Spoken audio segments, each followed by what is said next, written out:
C'est à la création du devis que nous vérifierons si les droits sont ouverts pour notre client.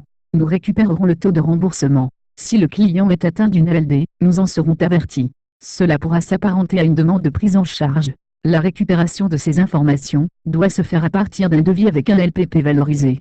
Voici une méthode que vous pourrez utiliser. Une monture est choisie. Cliquez sur l'onglet « Simulation tiers payant ». Dans cet onglet, une nouvelle case à cocher nommée « EAM » Échange assurance maladie indiquera à AS2 que vous allez utiliser le protocole Sésame Vital. Sésame Vital n'implique pas obligatoirement de faire du tiers payant. La présence d'une CPX et de la carte Vitale client est indispensable pour la suite des opérations. Pour le moment, le taux est celui paramétré par défaut dans AS2, ici 60%.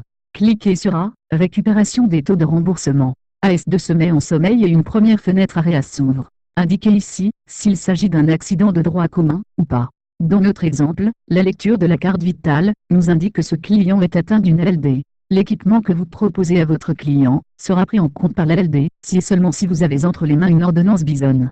Indiquez ici si les soins sont en rapport avec la LD. Maintenant, cliquez sur Suite. Un second écran AREA s'ouvre. Cliquez sur Facturer en simulation. Le taux de remboursement RO est mis à jour. Vous pouvez maintenant créer plusieurs devis avec le bon taux de remboursement. Si aucun message d'alerte n'est apparu, les droits à la mode de la carte Vitale sont ouverts.